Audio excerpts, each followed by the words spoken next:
if you clicked on this to see someone really nicely customizing their Switch, then I think you should find a different YouTube video.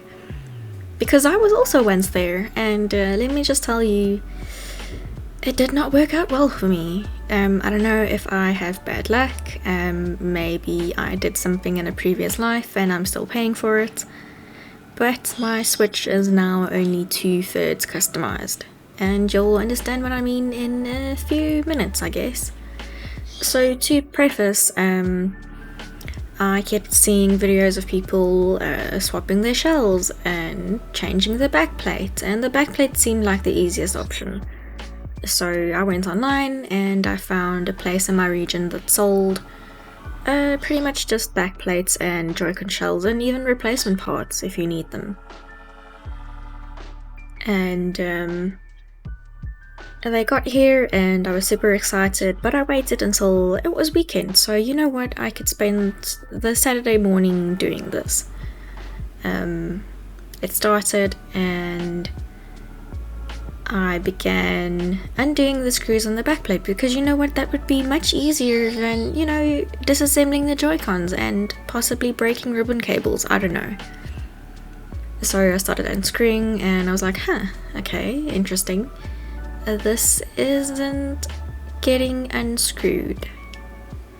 And I enlisted some help from a family member who is a lot handier than me, and they got most of the screws loose, and I continued thinking, oh okay, you only apply a bit of pressure and it comes loose. And I was on the last screw. It's the one on the left hand side in the middle of the rail, and I was turning and I was like, oh okay, it's turning fine, and I checked to see what progress I made, like is it turning out or something, and it was gone.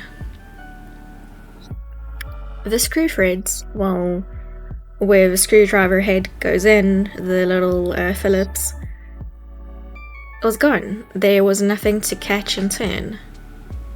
So it turned off in 1 or 2 turns with not a lot of pressure because I didn't have grip strength.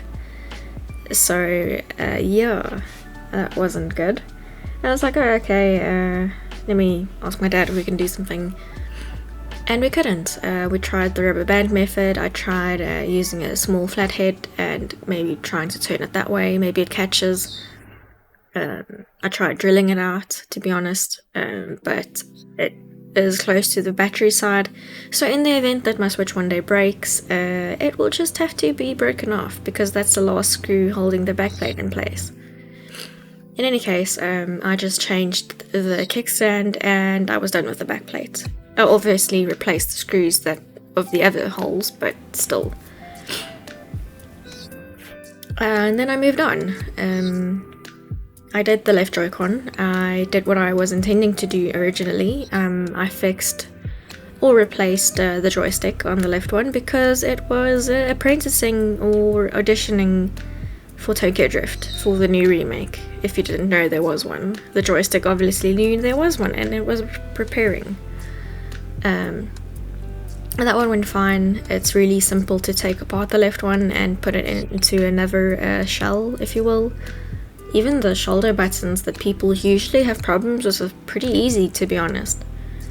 And after that I put it back together in its new shell. I will put pictures up on the screen once I'm done.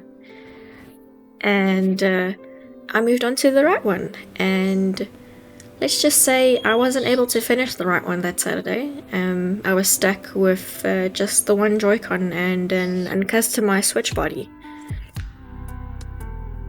So there was one screw stuck on the red Joy-Con, and it was really stuck in there, and even though it still had threads to catch on the head with the little tri-point screwdriver, it wasn't going anywhere. And we pretty much tried all the other methods again and still no luck. So that one I concluded was stuck, and that one was actually really easy to remove in the end. I don't recommend this. We had to drill it out, so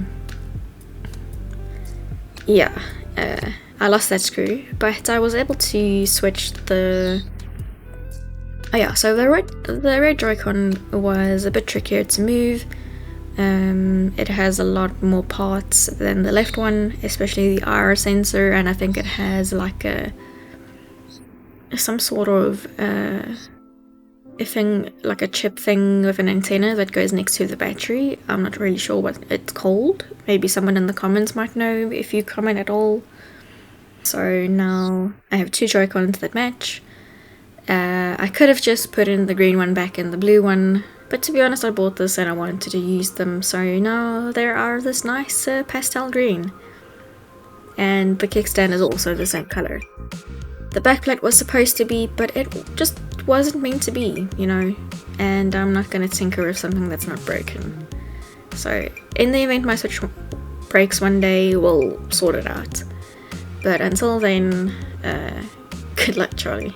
No, but yeah, just be careful when you are doing shell replacements and stuff. Make sure you have a good set of different screwdrivers, and especially with the ones needed for this project.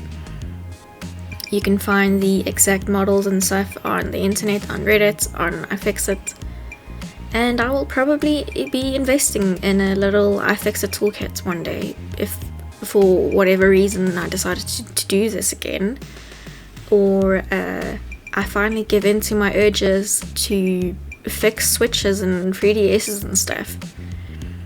I don't know if I'll be any good at it, but yeah. So this was my Switch shell nightmare. It did end up sort of customized, and I'm really happy with it. It looks really nice. I'm still kind of salty. There's a little bit more sodium still left in my blood, but you know what? It wasn't meant to be. So now, in the event it breaks, I do have a replacement for the backplate if I eventually have to break it off. But yeah, thanks for listening to my story. I hope I edited in a few nice clips of me playing Animal Crossing and or whatever game. And have a nice day.